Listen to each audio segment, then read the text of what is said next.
자, 이제는 우리가 자폐성 장애에 대해서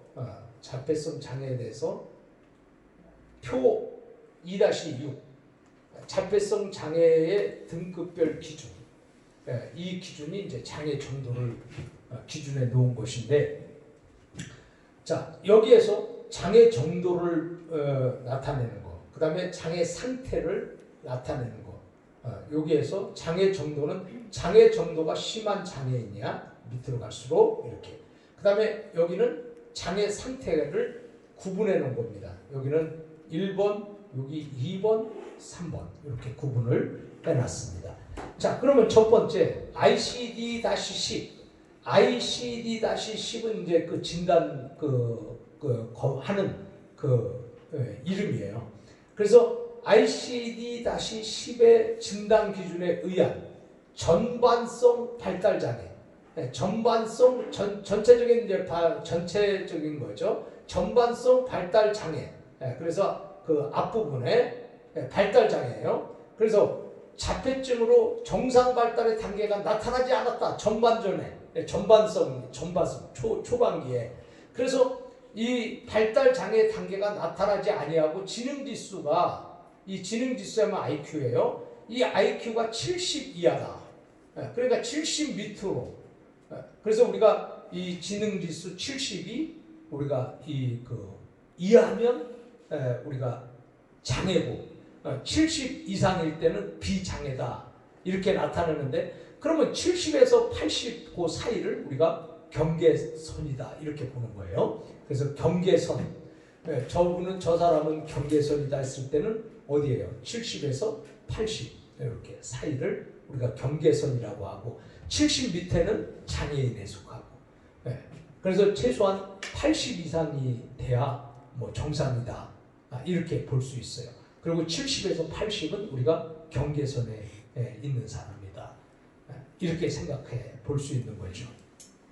자, 그래서 우리는 이 지능 지수가 70 이하이며 기능 및 능력 장애로 인해서 GAS 척도, 그 검사지죠. 그 척도 그 이름이에요. GAS 척도 점수가 20 이하인 사람을 우리가 1번에 해당하는 거예요. 그래서 이게 이제 그 자폐성 장애 1호예요. 1호. 그 다음에 이제 우리가 두 번째 보면은, 두 번째 2호는 뭐냐?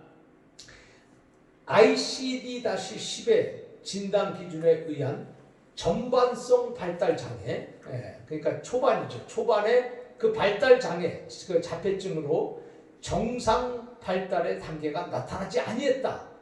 자, 위하고 같아요. 그런데 지능 지수도 70 이하예요. 같죠? 여기도 같아요. 그리고 기능 및 능력 장애로 인해서, 여기도 같아요. 기능 및 능력 장애로 인해서 GAS 척도, 위하고 밑에 같아요. GAS 척도 점수가 아까는 20 이하인 사람이 1호고 지금은 21에서 40이다. 이 사람이 2호다. 이렇게 나가면 되겠어요. 생각을 하시면 되겠어요. 그래서 GAS 척도 점수가 21에서 40인 사람. 요게 2호다. 자, 3호는 1호이죠. 1호. 그 다음에 1호 내지 2호와, 여기 2호와 동일한 특징을 갖고 있어요. 자, 그래서 위에나 아래나 이 특징들은 같아요. 그 지능 지수가 그런데 70일 이상일 때. 지능 지수가 아까 이 지능 지수가 여기는 70 이하고 1호하고 2호는, 근데 3호는, 여기 3호는 1호하고 2호하고 달리 지능 지수가 71 이상이다. 그 다음에 기능 및 능력 장애로 인해서 GAS 척도 점수가 41에서 50인 사람이에요. 그러니까 이 경계선은 넘었지만 장애인은 아니지만은, 그러나 GAS 척도 이 점수가 중요한데 이게 40에서 50일 때 3호가 된다. 그러니까 이 사람은 어떻게 보면은 이 기능 정상적인 것 같으면서도 GAS 척도 점수가 41에서 50이야. 그래서 이걸 자폐성 장애로 이렇게 보는 거예요. 그래서 요 표를 여러분이 보시면 요것이 이제 장애 정도를 기준하는 거예요. 이 기준하는 등급별 기준의 부분을 여러분들이 살펴보았습니다. 자, 그 다음에 15번째는 정신장애가 있어요. 정신장애. 요즘에 이제 이 정신장애가 생각보다 많이 나타나고 있어요. 그래서 이제 이 정신적으로 사람들이 다 겉보기는 다 이게 정상인데 정신적으로 문제가 있는 사람들이 우리 주위에 굉장히 많아요. 그래서 이 정신장애라고 하는 것은 뭐냐면 1년 이상, 긴 시간이죠. 1년 이상 지속적인 치료를 받은 후에도 호전 기미가 거의 없다. 그래서 장애 호전 기미가 없고 계속해서 치료를 했음에도 불구하고 그 상태를 계속 유지하면은 자 이렇게 해서 호전 기미가 거의 없이 장애가 고착화된 상태다. 그러니까 정신적으로 1년 이상 약을 먹었어. 또 1년 이상 병원에 다니면서 치료를 했어. 그럼에도 불구하고 이것이 이게 좋아지는 것이 아니라 그 상태를 유지한다든지 아니면 효과가 없을 때 이것이 이제 고착화돼 버리잖아요. 약을 써도 소용이 없고 또 뭐 어떤 치료를 해도 소용이 없다. 자, 이렇게 되면은 이제 그게 이제 고착화된 상태라고 말을 하는데 요 고착화된 상태를 우리가 정신장애다 이렇게 생각을 한다는 거예요. 그래서 지금은 이제 이 정신장애는 이 사회가 점점 이렇게 발전을 하지만은 또 우리 환경적인 영향도 있잖아요. 이 환경적인 영향에서 아예 뭐 유전자로 인해서 어떤 정신적인 문제가 생겼다든지 아니면 성장 과정에서 어떤 충격이나 어떤 아픔이나 슬픔에 의해서 이 문제가 생겼다든지 아니면 살아가는 동안에 어떤 충격을 받았다든지 어떤 무슨 큰 일을 당했다든지 이랬을 때 이것이 나타날 수도 있고요. 또 아니면은 교통사고 등등 이런 사고로 인해서 또 나타날 수도 있다. 자, 그러면 이것을 세분화시키면 이게 조현병이에요. 조현병 아시죠? 여러분들이? 이게 이제 흔히 우리가 정신병이다 이렇게 말을 하는 거예요. 그러면 이제 이 조현병, 그 다음에 조현 정동 장애. 그래서 조현 정동 장애라는 게 있어요. 조현 정동 장애, 그 다음에 양극성 정동 장애, 양극성 정동 장애, 그 다음에 재발성 우울 장애. 그래서 이것도 우울도 자꾸 이 우울도 이것도 장애에 속해요. 그래서 세분화하면 하나 조현병, 그 다음에 조현 정동 장애, 양극성 정동 장애, 그 다음에 재발성 우울 장애. 그래서 하나, 둘, 셋, 네 개로 이렇게 세 부분으로 네 개 부분으로 이렇게 세분화할 수 있다. 자, 일반적으로 보면은 이 정신 장애는 전체 인구의 4에서 10%예요. 그러니까 4에서 10% 정도가 우울 장애를 경험을 해요. 그래서 4에서 10% 정도면은 10사람 중에 한 사람이라는 거죠. 그러니까 이게 숫자가 이게 굉장히 많을 수밖에 없는 거예요. 그렇기 때문에 4에서 10% 정도가 우울장애를 경험한다. 대부분은 약물 치료를 통해서 치료가 돼요. 또 우울한 사람들 이거 내가 너무 우울하다 그러면 약물 치료가 가능하잖아요. 약을 먹는다든지 기분 전환을 한다든지 아니면 또 어떤 다른 치료 방법을 선택한다든지 물리 치료를 해본다든지 아니면 약물 치료를 해본다든지 기타 여러 가지 치료를 하기 위해서 노력도 하지 않습니까? 자, 그래서 4에서 10% 정도가 우울장애를 경험하는데 대부분은 약물 치료를 통해서 그것이 해결된단 말이에요. 해결되는데 그러나 문제는 정신치료를 병행하는 경우도 많다. 그 약물 치료를 통해서 이 우울장애를 가진 사람들이 약물 치료를 통해서 치료되지만 정신치료까지 같이 병행하는 사람이 많다는 거예요. 그러니까 정신적으로 이게 굉장히 이게 힘들어지면 우울해지잖아요, 사람은. 그래서 여러분들이 그 우울은 여러분에게 결코 도움이 되지 않습니다. 예, 그 여러분이 마음이 우울할 때는 빨리 그 우울을 해결할 수 있는 그 어떤 그 탈출구, 탈출 방법도 여러분들이 스스로 만들어야 돼요. 그래서 내가 마음이 우울하다. 그러면 어떤 사람은 우울하면 가서 가서 노래방에 가서 시컷 노래를 한다든지, 아니면 또 나는 우울할 때는 친구하고 나가서 그냥 많이 먹는다든지, 아니면 나는 우울할 때는 무슨 공원을 걷는다든지, 아니면 나는 우울할 때는 책을 본다든지. 내가 볼 때 이 사회복지사는 우울하면 책을 보면 좋겠어. 그래서 이 우울을 어떻게 극복할 것인가, 이것은 평범한 사람에게도 굉장히 중요해요. 여러분이 기분이 다운될 때 여러분 어떤 사람은 잠자는 것으로 해결하잖아요. 저 같은 경우는 기분이 참 나쁘잖아요. 기분이 속상하잖아요. 그럼 빨리 자버려.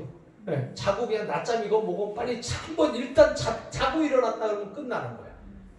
그래서 나는 나름대로의 우울을 치료하는 그 방법을 참으로 해결해요.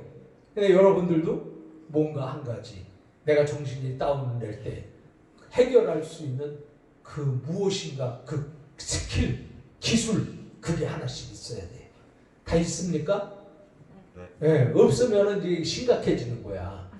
그래서 그 우울을 어떻게 극복할 것인가, 그거는 여러분들 나름대로의 방법을 가지고 있어야 돼. 그리고 자기가 우울하다 그러면 계속 우울하고 있어봐. 나 우울해. 그러면 계속 우울해 있으면 뭐예요? 그게 우울증이요. 계속 이게 우울한 것이 순간적으로 가고 다시 일어나야 되는데, 이게 계속 우울한 게 오늘 하루 종일 갖고, 왜냐면 이게 잠잤는데도 아직도 우울하네? 그리고 또 이틀 지났는데도 우울해? 그러면 우울병이지 뭐야. 그래서 여러분들이 우울은 잠깐 왔다가 가는 거다. 하루에도 내가 기분 좋은 게 계속 24시간 기분 좋은 게 아니잖아요. 그죠? 그것처럼 우울도 계속 24시간 이게 우울해지면 안 되는 거예요. 기분 좋은 것도 잠시듯이 우울한 것도 잠시가 돼야지, 이게 그냥 몇 시간을 간다든지 아니면 며칠을 간다든지 그러면 그게 우울증이지 뭐야. 그래서 여러분들이 우울증은 누구에게나 다 있을 수 있다. 그래서 항상 명랑해도 다 어떤 때는 그 사람이 우울할 수도 있어요. 항상 즐겁고 늘 인생이 행복하고 맨날 힘나는 것만은 아니잖아. 그죠? 때로는 인생이 언덕길이 있으면 내려막길도 있는 것이고, 또 캄캄한 밤이 있으면 찬란한 태양이 떠오르는 낮도 있는 것이니까, 인생은 말이지 이렇게 굴곡이에요. 파도와 같은 거예요. 그렇기 때문에 여러분들이 그때 그 파도를 잘 탈 수 있는 이 사람이 또 적응을 잘하는 사람이고, 파도 타기를 잘하는 사람이 세상을 성공할 수 있는 사람이다. 이렇게 생각하면 되겠습니다. 자, 그리고 인식을 개선해야 된다. 그래서 이 정신장애는 인식 개선이 중요해요. 인식. 내가 정신질환을 가진 사람이, 내가 항상 나는 재수가 없어. 난 인생이 왜 이렇게 더러워? 나는 왜 인생이 이렇게 참 비참하냐? 이렇게 하고 있으면은 이게 인식이 바뀌지 않는 한 그 사람은 또 이게 정신장애를 장애 쪽으로 흐를 수가 있단 말이죠. 그러니까 내가 생각하는 인식을 바꿔야 돼. 예를 들어서 내가 운전을 하고 가는데 갑자기 그냥 옆에 차가 끼어들어 버린 거야. 옆에 차가 끼어들었는데 그냥 이거를 어떻게 네가 인간이냐? 지금 차가 가고 있는데 왜 끼어드냐? 이렇게 하면 이게 해결이 없잖아요. 그랬을 때는 여러분들은 저 사람이 얼마나 급했으면 목숨을 내놓고까지 끼어들고 가야 되는 그런 바쁜 게 있구나. 그러니까는 목숨을 던질 수 있을 만큼 바쁘구나. 그래서 그 사람한테 내가 한번 양보했다고 생각을 하면 화가 나요, 안 나요? 안 나잖아. 그러니까 이게 인식을 바꾼 거야. 그러니까 앞으로 끼어들게 하면은 지금까지는 왜 끼어드냐고 소리 지르고 차를 세워놓고 막고 그랬는데, 이제는 저 사람은 목숨을 던질 만큼 급한 일이 있구나. 그러니 내가 양보를 해야지. 나는 그렇게 목숨 내놓을 정도까지 급한 게 아니니까 당연한 것이다. 이렇게 생각하면 이게 인식을 바꾼 거다 이거예요. 오케이? 그래서 방식을 개선해야 된다. 그 다음에 편견 극복을 위해서 사회적 홍보와 지역사회 참여 프로그램과 개발 등이 필요하다. 편견 극복. 이거 뭐냐면 예를 들어서 장애인 하면은 지금 좋게 생각해, 안 좋게 생각해? 안 좋게 생각하잖아. 아직까지 우리 사회에서는. 미국 같은 경우에는 그냥 아이고 유아롭게요. 근데 한국은 장애인을 보는 눈이 마치 무슨 동물원에서 원숭이 보듯 하고 생각 인식 자체가 이게 안 좋아 있단 말이에요. 그게 왜 그런지 모르겠어. 그러니 장애인이 이렇게 마음 놓고 살 수가 있어야지. 그러니까 장애인이 되면 더 그런 환경 때문에, 그런 주위의 눈 때문에 장애인은 더 이게 마음이 우울한 거예요. 그러니까 한국에서 우리나라의 장애인들이 외국처럼 이렇게 내가 장애를 인정해 줄 수 있고 수용해 줄 수 있는 그런 사회가 돼야 되는데 이 장애를 수용을 못해. 그리고 인정을 안 해. 자기가 장애가 되지 않는 한 그 장애인의 입장에 서려고 하지를 않아. 그러다 보니까 장애인을 바라보는 편견 의식이 있는 거죠. 그래서 이 장애인을 배려하는 거, 이걸 사회복지사회가 훈련을 통해서 이걸 장애인을 배려하는 이 훈련이 잘 돼야 되는 거예요. 사회복지사는 많은 것을 훈련하지만 특히나 이 장애인을 함께 할 수 있는 데에는 많은 훈련이 필요하다. 그래서 실제적으로 장애인과 함께 이렇게 시간도 한번 가져보고 또 장애인도 한번 관심을 가져보고 여러분 주위에 있는 장애인을 한번 배려도 해보고 할 수 있는 그런 그 마음이 필요하다. 자, 그래서 이 지역사회 홍보, 장애인들의 편견 극복을 위한 그 홍보, 그 다음에 지역사회 참여 프로그램 이런 것들을 개발해서 장애인들로 하여금 그들에게서 나오게 만들고 장애인들은 될 수 있으면 방에서 안 나오려고 하잖아. 왜냐하면 이 편견 자체가 싫으니까. 그러니까 그들로 하여금 자유롭게 나올 수 있도록 프로그램을 개발하고 그 다음에 권리 주체로서 인정하고 장애인도 권리가 똑같은 우리 인간의 권리가 있잖아요. 그리고 장애인도 행복해야 될 권리가 있잖아요. 장애인은 평생 이렇게 불행해야 되는 건 아니잖아요.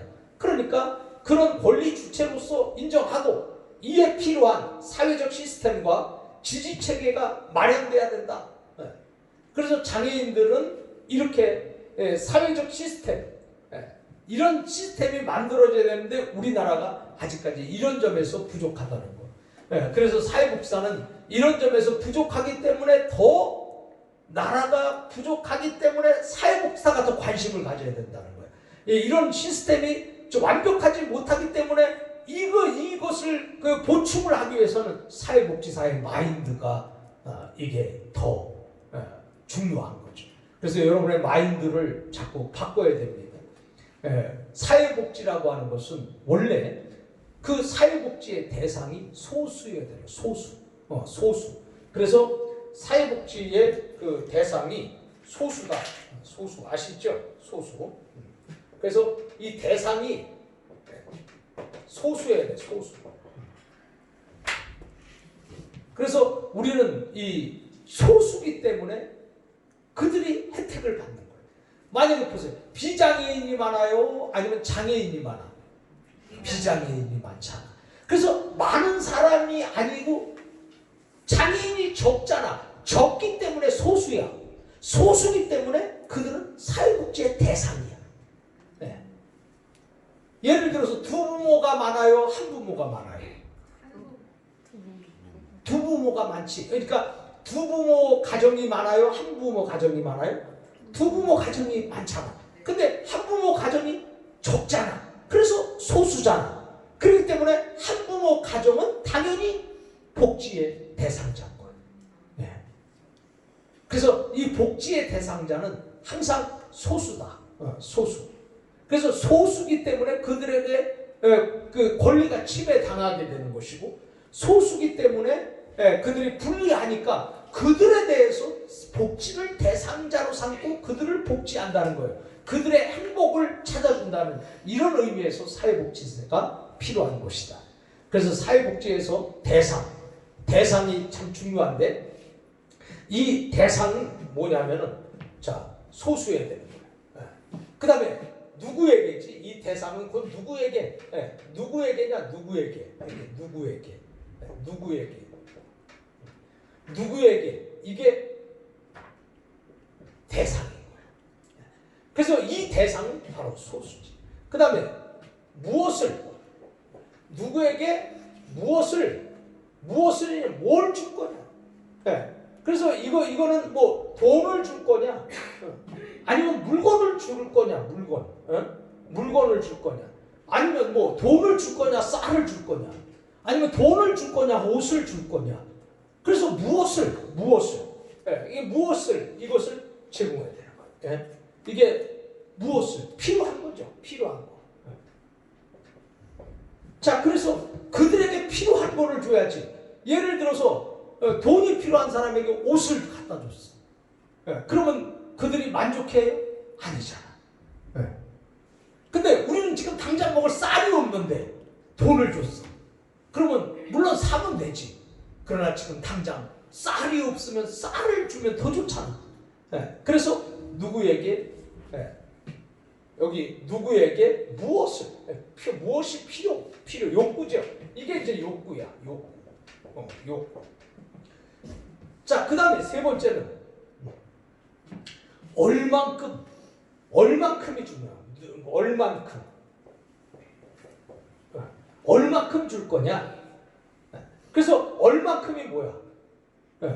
예를 들어서 얼만큼이 최저생활 보장이다. 최저생활 보장할 만큼. 그래서 기준을 정하는 거잖아요. 그래서 이것이 얼만큼이냐. 최저임금, 최저생활, 이런 거, 최저임금 혹은 최저생활. 이것이 이제 그 얼만큼, 이게 얼만큼, 액수가죠. 이게 액수가 되는 거예요.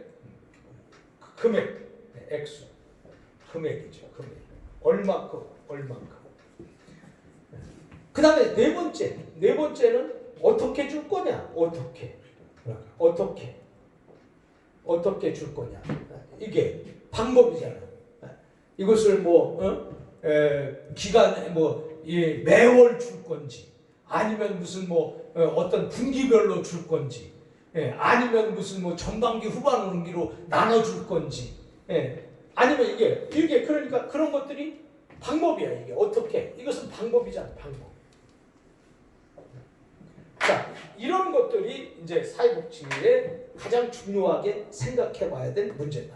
그래서 누구에게 무엇을, 얼만큼, 어떻게, 이런 것들이 이제 필요한 것이다.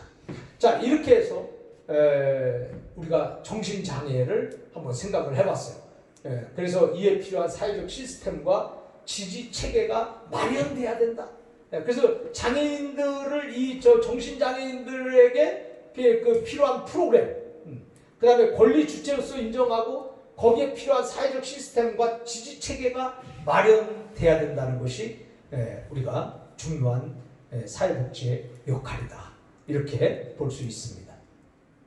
자, 그 다음에 정신장애에서 기존의 정신보건법에는 정신장애인들은 지나치게 의료적 관점에서만 바라봄으로써 사회적 분류와 배제를 오히려 정당화하여 악용되는 사례가 빈번히 발생한다. 이 얘기는 뭐냐면 정신장애인들은 지나치게 의료적 관점에서만 바라본단 말이에요. 의료적 관점에서. 그러니까 의료적 관점에서 이런 기준을 자꾸 정해놓으니까, 그래서 이 사회적 분류와 배제를 오히려 정당화해서 악용되는 그런 사례로 빈번히 발생을 한다. 그 다음에 정신건강 증진 및 정신질환자 복지 서비스 지원에 관한 법률로 완전 개정해서 부당한 강제 입퇴원을 비롯한 여러 측면에서 정신장애인 자기결정과 선택을 강조하고 지역사회 재활 및 복지, 권리의 보장 등을 촉진하도록 했다. 그랬어요.